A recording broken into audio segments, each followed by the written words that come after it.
بسم اللہ الرحمن الرحیم، السلام علیکم ورحمۃ اللہ وبرکاتہ۔ جب گیدڑ کی موت آتی ہے تو وہ شہر کا رخ کرتا ہے، اور نون لیگ کو اپنی سیاسی موت کی اتنی جلدی ہے کہ اپنے ہاتھوں سے اپنی قبر کھودنا شروع کر دی ہے۔ آج میں آپ کو بتاتا ہوں کہ کتنے واضح ثبوتوں کے باوجود مریم نواز کو NRO دیا گیا ہے۔ وہ آپ کو دوبارہ دکھاتا ہوں ثبوت جو آپ لوگ پہلے بھی دیکھ چکے ہیں، لیکن یاد دہانی کرانا بڑا ضروری ہے بار بار۔ جو نون لیگ نے یہ کیا ہے پہلے یہ تو دیکھ لیں۔ یہ جو سمری ہے کیبنٹ میں عمران خان اور اس کی کابینہ کے خلاف جو کارروائی کرنے کی بات کر رہے ہیں، میں آپ کو آڈیو سنانا چاہتا ہوں، بلکہ ویڈیو سنا دیتا ہوں آپ کو۔ یہ کہتے کیا تھے سائفر کے بارے میں۔ اب انہوں نے یہ کابینہ میں منظوری دے دی ہے جی کہ کارروائی کریں گے اس سائفر پر جس کا یہ وجود ہی تسلیم نہیں کرتے تھے۔ وہ سائفر جو اب یہ خود مان گئے ہیں کہ 7 مارچ کو آیا تھا۔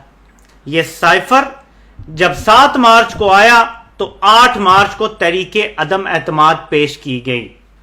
اس سائفر کو اب یہ مان گئے ہیں۔ یہ اپنی قبر کھود رہے ہیں اور ان کو سمجھ نہیں آ رہا ان کے ساتھ ہوگا کیا۔ اس سازش کے سارے کردار اپنے انجام کو پہنچیں گے اور بہت جلد پہنچیں گے، لیکن ذرا میں آپ کو زیادہ پیچھے نہیں لے کے جاتا، صرف کچھ ٹائم پیچھے چلتے ہیں جب یہ لوگ اسی سائفر کے بارے میں کیا کہتے تھے۔ میں آپ کو اس ساری قیادت کے بیان سنواتا ہوں۔ یہ جو آج خود مان رہے ہیں نا کابینہ کی، جو کابینہ کے اجلاس میں مان رہے ہیں، منٹس میں لکھا ہوا ہے کہ یہ سائفر آیا تھا جس کا نمبر ہے 1-0678 جو 7 مارچ کو ملا، جس کے ساتھ اس کی کاپی لگی ہوئی ہے۔ یہ دیکھ لیں آپ، نیکسٹ 1 کاپی لگی ہوئی ہے اس کے ساتھ۔ آگے ذرا یہ دیکھتے ہیں کہ انہوں نے اس کے بارے میں کہا کیا تھا، پھر آپ کو میں ثبوت بھی دکھاتا ہوں کہ کس طرح ایون فیلڈ کیس میں مریم نواز کو NRO دیا گیا ہے اور نواز شریف کو دینے کی تیاری ہے۔ لیکن پہلے سنیں یہ کہتے کیا تھے۔ یہ خط خان صاحب کے ایک وزیر نے خود لکھوایا ہے کسی ایمبیسڈر سے۔ یہ خط نہ تھا نہ ہے، یہ ایک ڈرامہ تھا۔ آیا ہے پھر دھمکیاں دی، کسی نے دھمکی نہیں دی، خط ہے نہیں۔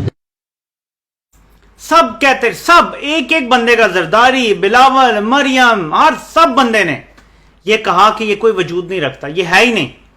آپ کو میں یہیں پہ نہیں چھوڑوں گا، آپ کو کچھ اور بھی دکھاؤں گا۔ یہ ذرا چیک کریں۔ سزا یافتہ NRO زدہ مجرمہ کہتی ہیں یہ 9 اپریل وہ رات جب اس ملک میں مارشل لا لگا اور اس کے بعد امپورٹڈ جوکر ہم پہ مسلط کیا گیا، اس رات کی ٹویٹ ہے یہ رات ہمیں بھولے گی نہیں۔ پہلے جعلی خط اور غیر ملکی سازش کا ڈرامہ رچا کر، جعلی خط اور غیر ملکی سازش کا ڈرامہ رچا کر پاکستان کا دنیا بھر میں مذاق بنایا اور بچگانہ حرکتوں سے پاکستان کے سفارتی تعلقات کو خراب کیا۔ ابائن شکنی کے بعد سپریم کورٹ کے احکامات کو پاؤں تلے رون دیا ہے۔ اب مقدمات اور گرفتاری سے بچنے کے لیے، ٹھیک ہے جی، یہ پہلے آپ نے سنا، یہ ان کا بیان تھا۔ ابھی ذرا رکیں، میں آپ کو ان کا موجودہ بیان سناتا ہوں جس میں یہ بتاتی ہیں کہ اب کیا ہوا ہے، یعنی اچانک ایسی کیا تبدیلی آ گئی کہ اب مریم نواز یہ بیان دے رہی ہیں۔ یہ سائفر صرف ایک کاغذ کا ٹکڑا نہیں بلکہ ریاست پاکستان کی امانت ہے۔ وہ خط جو وجود ہی نہیں رکھتا تھا، وہ خط جو تھا ہی نہیں، وہ خط جو عمران خان جھوٹ بول کے پاکستان کے خارجہ محاذ پہ پاکستان کو نقصان پہنچا رہا تھا، وہ خط اب پاکستان کی امانت ہو گیا ہے۔ قومی امانتوں میں خیانت کر کے ریاست کے مفادات کو پامال کرنے والے کو نشان عبرت بنانا چاہیے، تاکہ پھر کسی فورن ایجنٹ کو، اب فورن ایجنٹ اس بندے کو کہہ رہے ہیں جس کے خلاف تمام امریکی نوکروں نے سازش کی تھی۔ میں آپ کو بتا رہا ہوں، مارک مائی ورڈز، رسے کم پڑ جائیں گے، گردنیں اتنی زیادہ ہوں گی، یہ یاد رکھیے گا، سر اتنے زیادہ ہوں گے۔ جو انہوں نے یہ چھیڑ دیا ہے مسئلہ، یہ ان کے گلے پڑنے والا ہے، یہ بچ نہیں سکتے، کیونکہ NRO کتنا واضح ہے میں آپ کو دکھاتا ہوں۔ ابھی 2 سوالات عدالت میں ہوتے رہے جن کے جوابات نیب نے جان بوجھ کے نہیں دیے۔ میں وہ دونوں سوالات اور ان کے جوابات ناظرین آپ کو ابھی دکھانے لگا ہوں۔ یہ M جنید ہیں، انہوں نے ٹویٹر پہ اس کے اوپر ٹویٹ کیا ہے، اور میں جو ڈاکیومنٹس انہوں نے شیئر کی، جو میں آپ کو دکھا چکا ہوں، جو ارشد شریف نے اپنے پروگرام میں بھی شیئر کیے تھے۔ پہلے آپ کو قیمت کا بتاتا ہوں۔ 2 سوال تھے نا کہ قیمت نیب بتائے کہ کیا تھی ان فلیٹوں کی جب وہ لیے گئے. نمبر 2 بتائیں کہ کیسے نواز شریف کے جو آمدن اور اثاثوں میں مطابقت نہیں ہے. یہی سوال تھے نا. پہلی چیز آپ کو بتاتے ہیں, یہ آفیشل ریکارڈ کا حصہ ہے ایون فیلڈ کا. 5,85,000 پاؤنڈ کا صرف ایک فلیٹ لیا گیا تھا. یہ 4 فلیٹ ہیں. 1993 میں اگر آپ پاؤنڈ کو 50 روپے کا بھی کریں تو یہ تقریباً 3 کروڑ روپیہ بنتا ہے. ٹھیک ہے, کتنا بنتا ہے؟ 3 کروڑ روپیہ. آپ کہیں گے 3 کروڑ کیا چیز ہے شریف خاندان کے لیے؟ تو میں آپ کو ابھی اس کا ثبوت دکھاتا ہوں. کیونکہ عمران خان نے لندن میں 1 کمرے کا صرف فلیٹ تھا عمران خان کا, اس کی ساری رسیدیں دکھائیں, بتایا کہ میں نے کرکٹ سے کیسے پیسہ کمایا. وہ کتنے کا تھا آپ کو پتا ہے؟ 1,20,000 پاؤنڈ کا ٹوٹل فلیٹ تھا وہ جب لیا تھا 1980s میں. تو اگر عمران خان سے اس کی رسیدیں مانگی تھیں تو یہ تو ایک فلیٹ ہے, انہوں نے تو 4 خریدے ہوئے ہیں.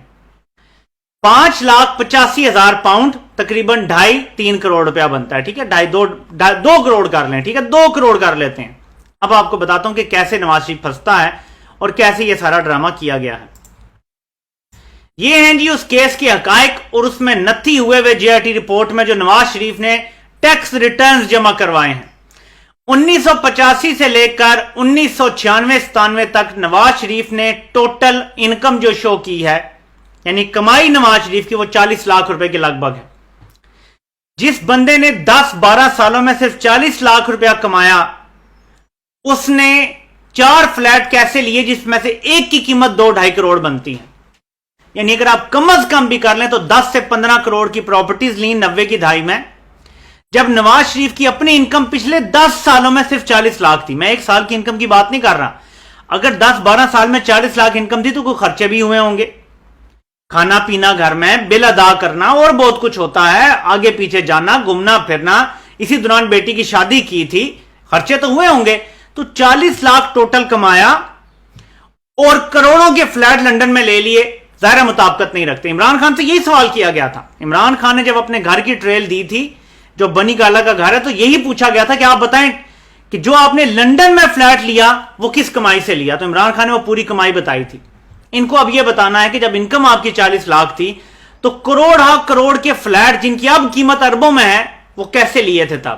اور یہاں یہ پھنستی ہیں. اور نواز شریف کا یہ اوپن اینڈ شٹ کیس ہے. مریم نواز پہ جو کیس بنتا تھا, جو کہ نیب نے جان بوجھ کے نہیں کیا, یہ نیب نے اول تو یہ پیش نہیں کیے ڈاکیومنٹس جب عدالت مانگتی رہی. جو مریم پہ اصل کیس ہے وہ یہ ہے کہ نواز شریف نے آمدن سے زائد اثاثے رکھے ہوئے ہیں. نواز شریف پہ کیس ثابت ہوتا ہے. مریم نواز کا جرم یہ ہے کہ انہوں نے جعلی ٹرسٹ ڈیڈ بنا کے, میں آپ کو ایک اور حقیقت سے پردہ ہٹاتا ہوں جو جنید صاحب نے یہاں پہ شیئر کیا ہے. جعلی ٹرسٹ ڈیڈ بنا کے نواز شریف کے ناجائز اثاثے چھپانے میں مدد دی ہے. کیلیبری فونٹ یہ ثابت کرتا ہے کہ مریم نواز نے ایکٹیولی اپنے مجرم باپ کا کرپشن کو چھپانے میں ساتھ دیا ہے. اور اس ڈاکیومنٹ کے جو سگنیٹری ہیں کیپٹن صفدر, یہ ان کا کیس ہے سارا. خریدنے میں تو مریم نواز نے مدد نہیں کی نا. جو عدالت گھوم پھر کے آ رہی ہے کہ 93 میں کیسے مریم نے مدد کر دی, فلاں کیسے ہو گیا, یہ بنتا ہی نہیں ہے. کیس تو یہ بنتا ہے. آگے آئیں. یہاں پہ جنید صاحب لکھتے ہیں کہ مریم نواز سے متعلق شریف خاندان نے خود لکھ کر دیا برٹش ورجن آئی لینڈ کو کہ ان اپارٹمنٹ کی مالکہ مریم صفدر ہے.